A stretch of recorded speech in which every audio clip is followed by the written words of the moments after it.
friends, it is I, James Kalm, your half-assed reporter, the guy on the bike. And we're gonna run in here to Ruttkowski 68 and take a look at a very interesting abstract painting show. Stay tuned.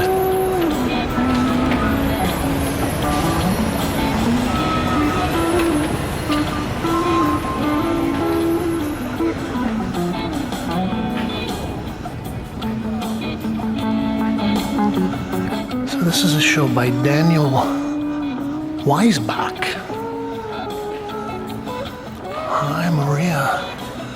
We'll come in and make a sweep around the installation.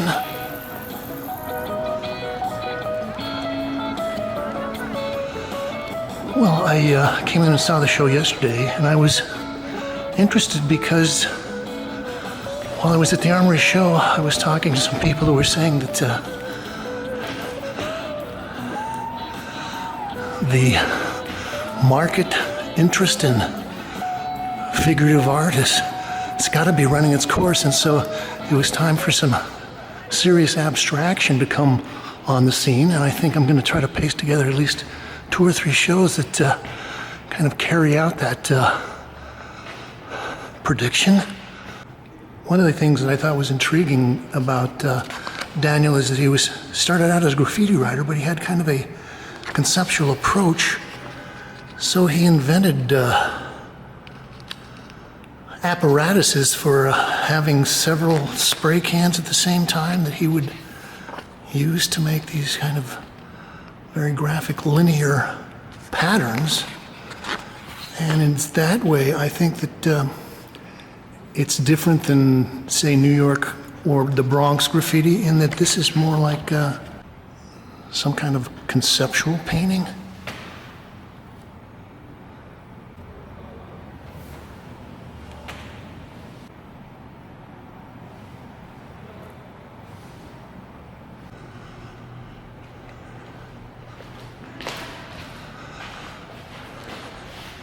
This is titled Stella 92, 68 by 92 inches. Well,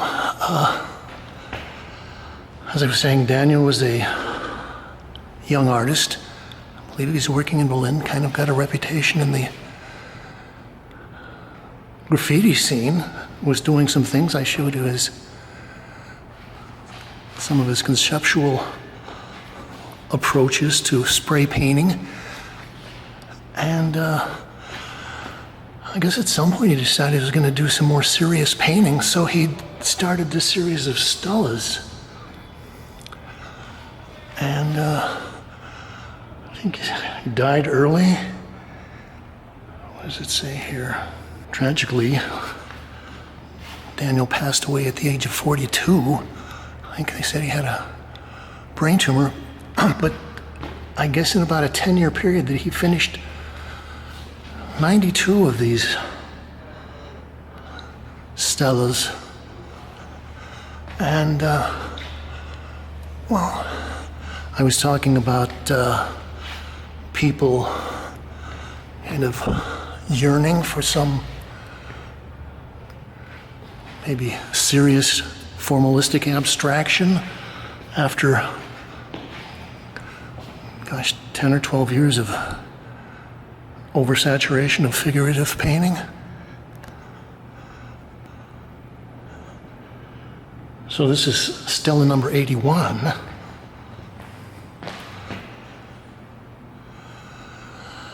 I was mentioning to Benno, the director here, that although these paintings from a distance, they look like they're pretty stripped down, pretty sparse. When you get up and look at them, there's actually a lot of interesting stuff happening. And yeah, I don't know what kind of technical things Daniel was doing. Some of these lines are very fine and have a real material presence. Also, Daniel must have been using a lot of various resins and things like that to get these extremely shiny, glossy surfaces.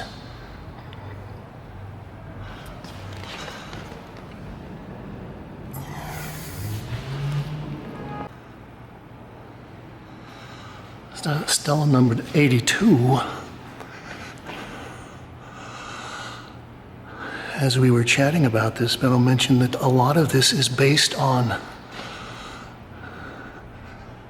things that Daniel saw in the subways.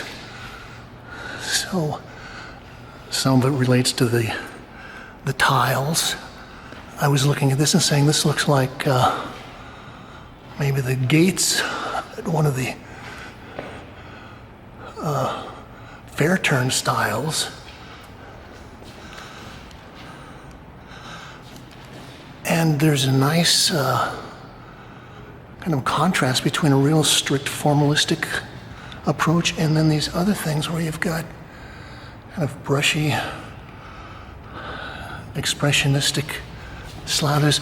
Okay, when I was talking about some subtle things, and look at that little stroke of dark ultramarine blue. I think also there's a lot of layers of this lacquer stuff.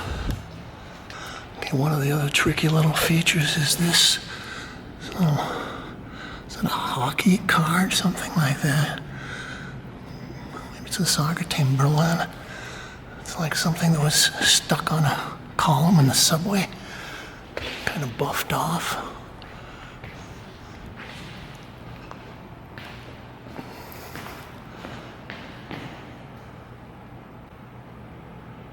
This is Stella number 3. Squeezed Hemmermannstrasse.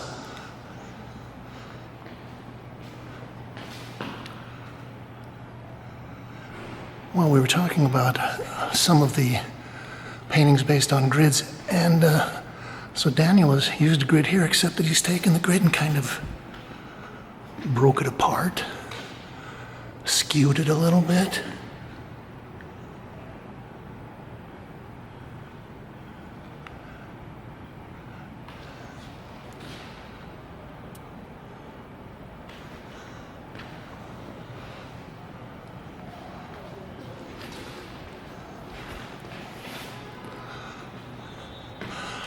You know, and another thing that kind of struck me is this makes me think of some of the classic formalist abstract painters in New York, people like Jack Tworkov and Bryce Martin. So we're talking about how some of this looks like it's been, you know, it was in the subway, but then it's been buffed. It's been cleaned once, but not everything comes up. So you've got kind of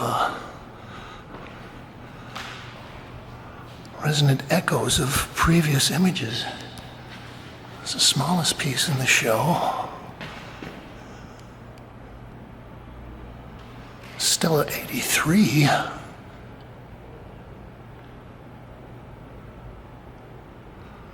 Fifteen and a half by 11 3/4 inches.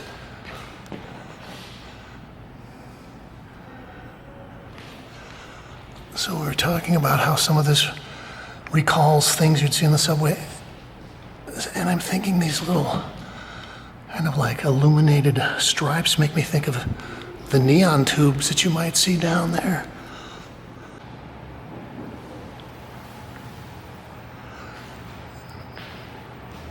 Stella 83. 92 by 68. This is 2018.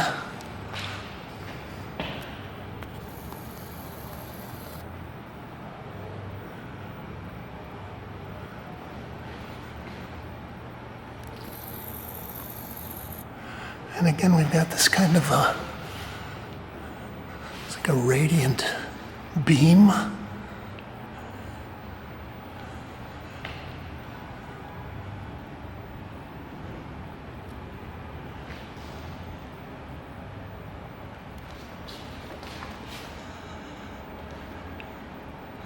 And I asked if Daniel had any formal art training, and evidently he was self-taught. And then I asked if he had some kind of maybe background in automobile painting or something like that. We would be dealing with a lot of glazes, lacquers, resins, things like that. And Benno said he didn't think so. So Daniel really did kind of learn all of this on his own.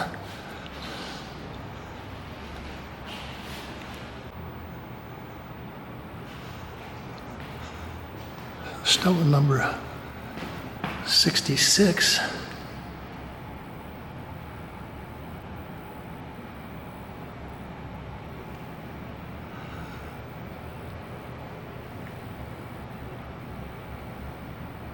$59 by 39 inches.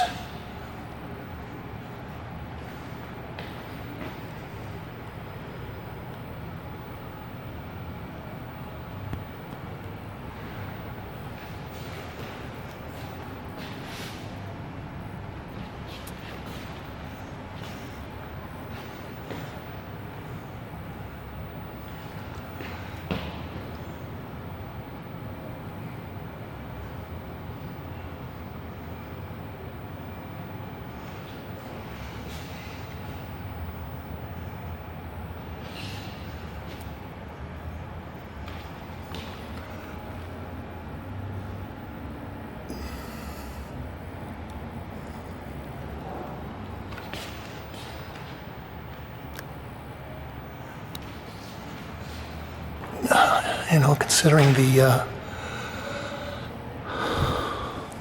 tragically short life of Daniel Weissbach, this interpretation of the paintings and the tragedy and the passing of time is very poignant. Okay, we're going to wrap up looking at this piece. Stellen number 64. This is 2017. Acrylic and lacquer on canvas, 59 by 39 and 3/8 inches. Well, I was talking about some of the subtle color things that Daniel does. From a distance, you would look at this and you go, it's just kind of a black painting with a few lines scored in there. But when you get up, you realize it's not black at all. It's actually brown. And that within these scored lines, there's a lot of various things going on. Okay, and then you've got your little fluorescent pink tag there.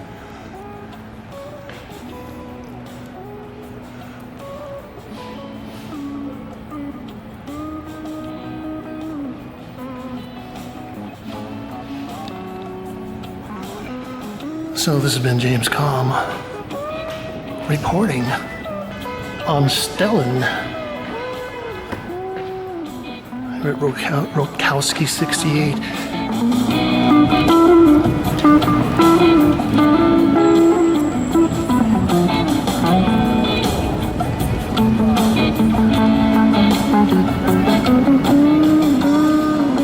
Okay, well, we're gonna go around the corner from Ruttkowski, and we're gonna run in here to Nino Mier Gallery, and we're gonna make a stroll through a Lucienne O'Mara exhibition titled Eternity in an Hour.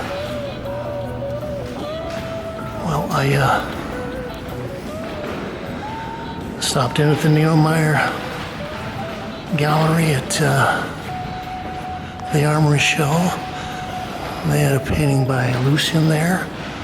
I said, this looks interesting, and as long as we're going to be doing our view of some of the new abstractions, this would be a good second show to click in there.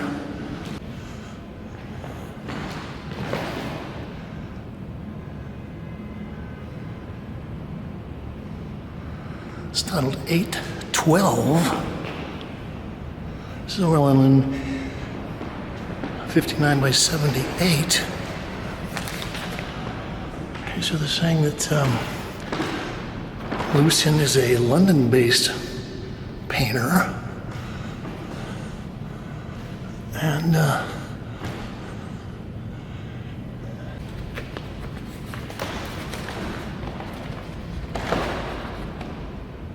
I think one of the things that attracted me to the work was I liked the kind of a basic geometric form, and then the kind of the fat brush approach. And I was saying that it kind of makes me think of Stanley Whitney, although yeah, this has got a lot of body to the paint.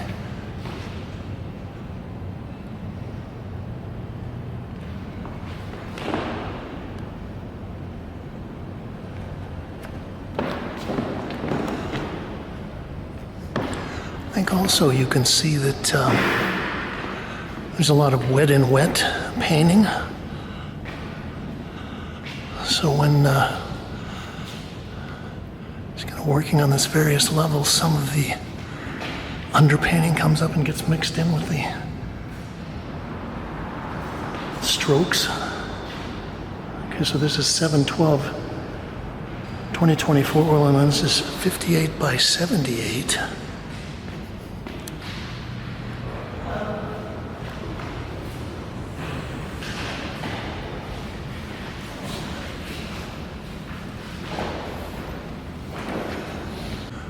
I was thinking the other artist that this kind of makes me think of is the great Howard Hodgkins.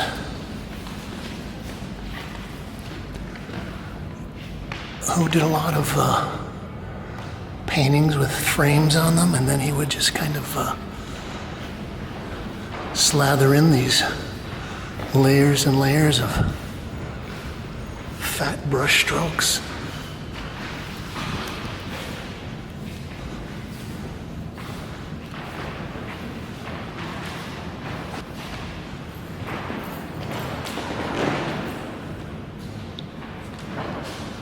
This is titled 492 2024 74 by 74 inches.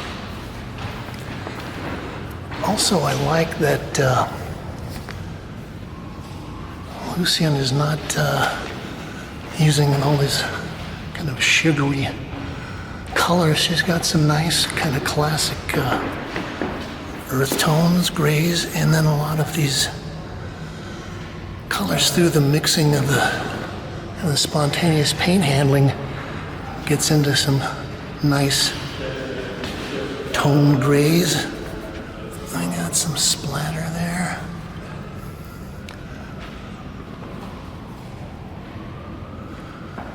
I think maybe Sean Scully would be another person that this work relates to. This is 4.62, 66 by 47.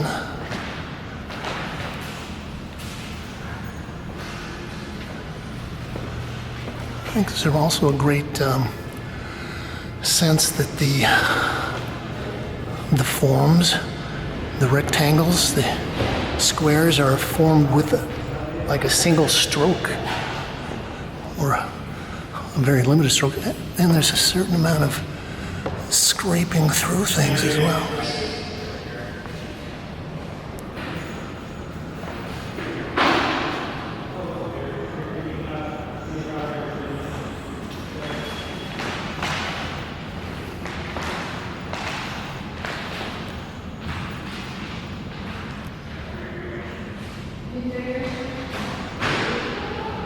(762) 2024 66 by 47.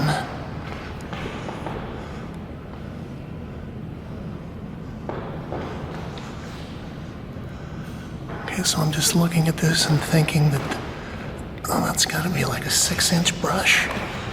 It's a nice size to work with.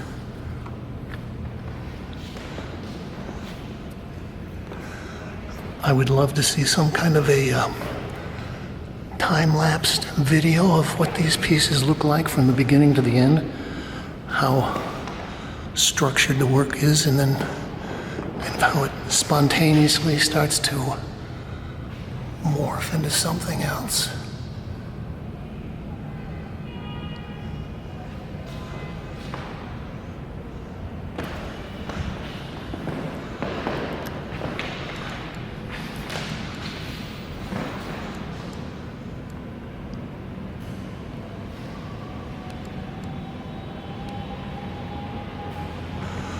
Four to six.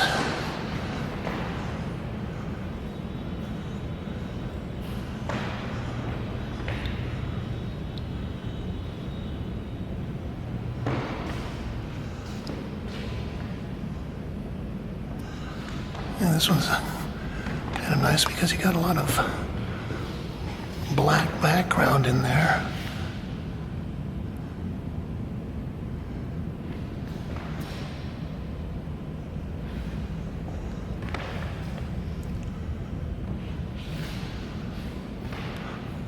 Okay, last one.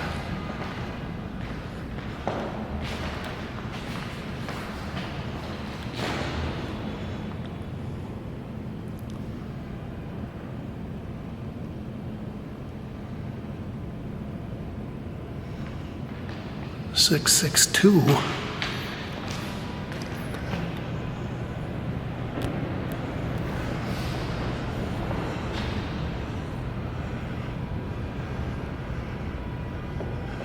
Well, one of the comments that I had to make at the Armory Show was that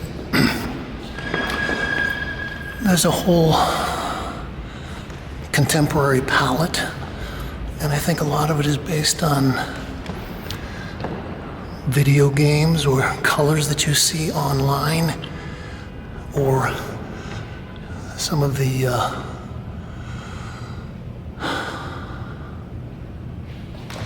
kitsched products, the sparkly, shiny things. And it's not that I don't appreciate those colors, but if there's nothing else there, it's kind of, what can I say, fruity, too fruity. I think Lucienne's nice with getting some great earth tones in there to play off her high-keyed colors with.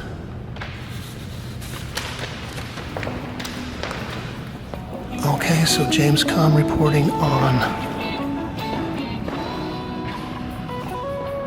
Lucienne O'Mara, Eternity in an Hour, here at Nino Mier.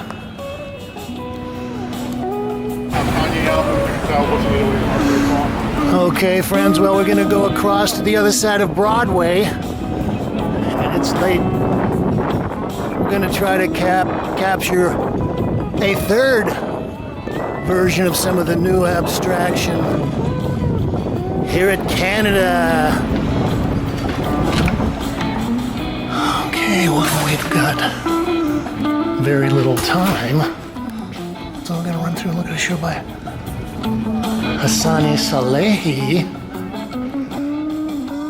And, well, I've been looking at previews of this show online for a couple of weeks. And as I said, I thought that there's a renewed interest in kind of formalistic abstraction, but there's still a certain amount of paint splashing going on.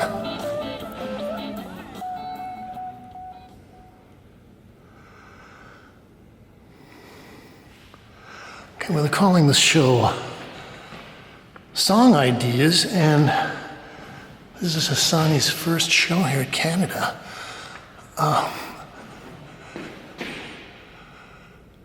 As I said, I've been seeing previews of this online, and well, actually I'm impressed to see the actual paintings. So we've looked at a couple of other examples of people doing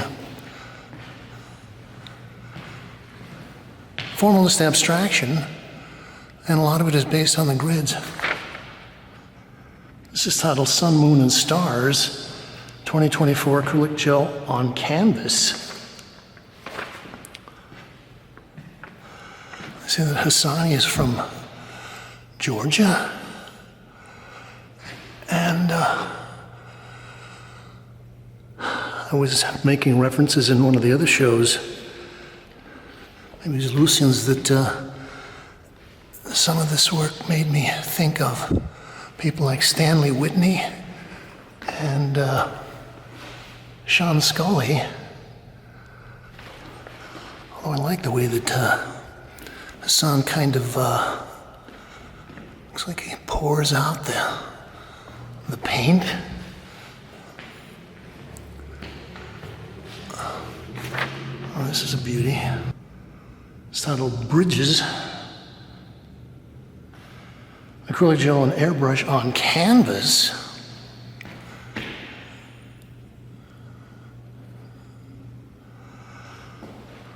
Okay, maybe that's got some airbrushing in there.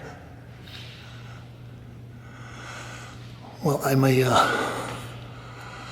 fan of different types of paint applications, different kinds of techniques of laying down your paint. And you can see this Hasani is kind of, uses a couple of, so we've got the very thinly painted, almost stained sections. And some of that is overlaid, and then we've got the poured on sections. I think it's nice that Hasani is able to keep his pores in kind of stripes. It's titled Plastic 2024. Okay, so I like the overpour. Okay, and some of this looks like he might even be kind of squeegeeing in parts of this.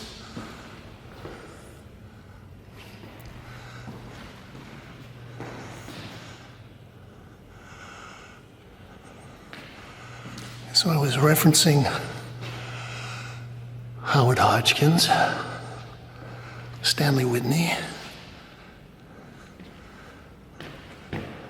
Sean Scully, and I think you can also even add in some Mark Rothko to a certain extent.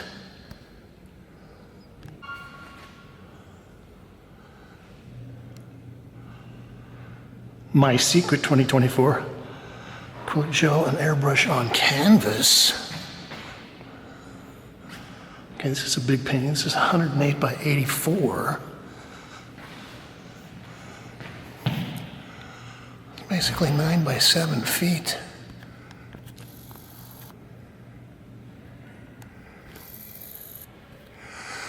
Well, I saw a little Instagram post by J.J. Murphy, and he was talking about, what do you call it, the new transcendental modernism. Now, yeah, I don't know what that actually means. It would be a good project just to define what that means as far as the art that we're looking at goes. It was the transcendental movement back in the 30s with Agnes Pelton and Raymond Johnson and people like that out in Tucson. I think this is a little different. This is, as I said, goes back to a kind of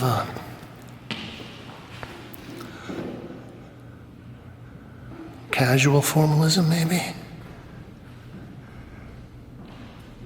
It's titled Goldmouth. Acrylic and gel on canvas, 65 by 55.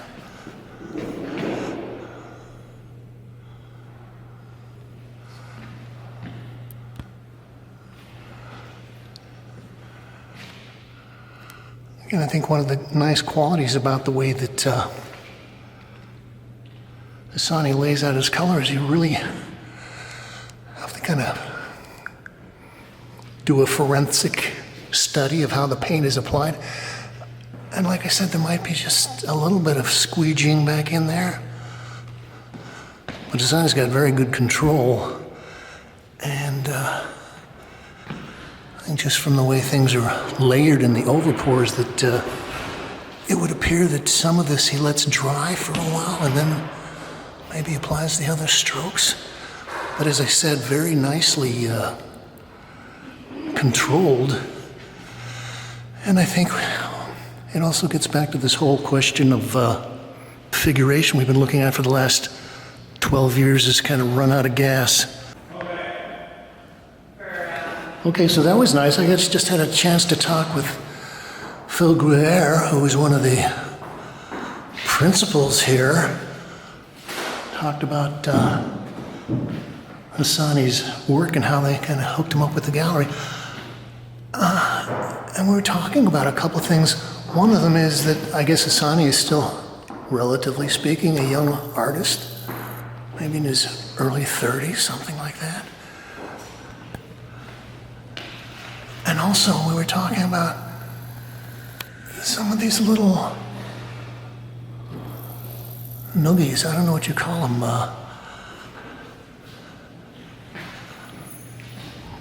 bonus things, little kind of things to throw off the totally symmetrical and rational aspect of things. So it's titled Tongues. This is 96 by 78, so this is another big painting. I was also thinking that he's got some very kind of closely keyed colors, and it's actually hard to tell whether they're a different shade or whether just because he's put them in relationship with other colors that it makes it look like it's a different shade. So I was thinking that that top bar of orange laid on that green looks a little hotter than the next bar down, on the next tongue down.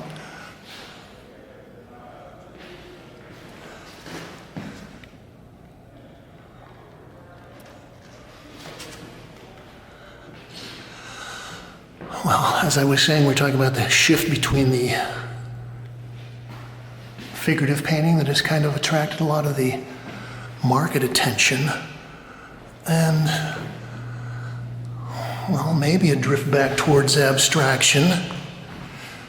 I think it was Kathy Grayson from The Hole who I was talking to about the, what has been referred to as a slowdown in the market. And, well, I've been around long enough to see that happen about 4 times.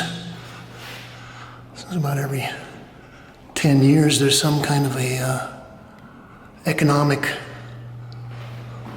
decline. And, of course, the first thing that's going to be hit by that is the luxury market. Okay, so this is great. You look at this, it's kind of a Naples yellow ochre slab, and then you compare it against this piece down here, which it looks like is probably stained or airbrushed. Similar colors, but you get a really different read on these, and I was probably thinking that they've got some of the best edges I've seen on paintings in a while.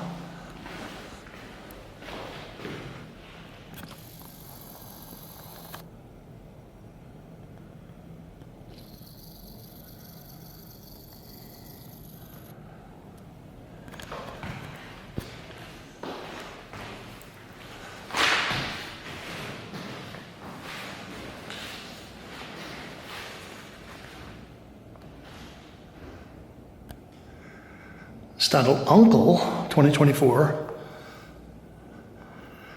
Acrylic gel and airbrush on canvas.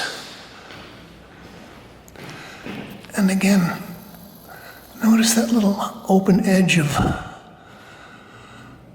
purple there at the top. So that's just the stained airbrush part.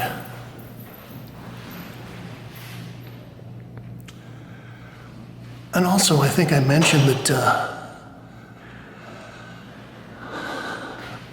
I like a palette that not only gets into the intense colors, the pure colors, the spectral colors, but I guess maybe I'm enough of a classicist to also appreciate working with earth tones and browns and grays. And a lot of analytical cubism was done with browns and grays, and of course Rembrandt was a master with the browns. We were also talking about how Stanley Whitney has been very much influenced by music, and Phil was talking about the Coltrane estate has been in touch with Hasani and was thinking about maybe working with him. So I think that Hasani might also be a person that is very much touched and influenced and in the jazz way of thinking.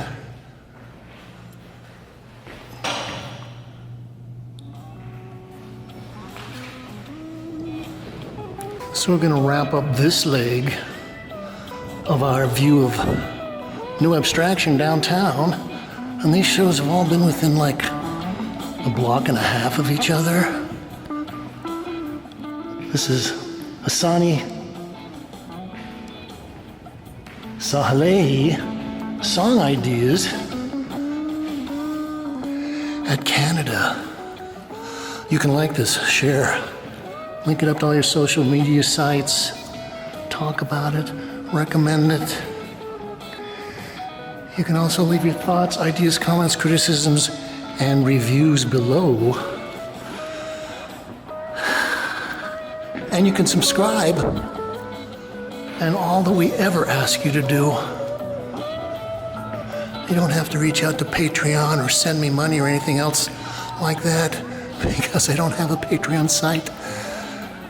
But I do like it when you say, "Thank you, Kate."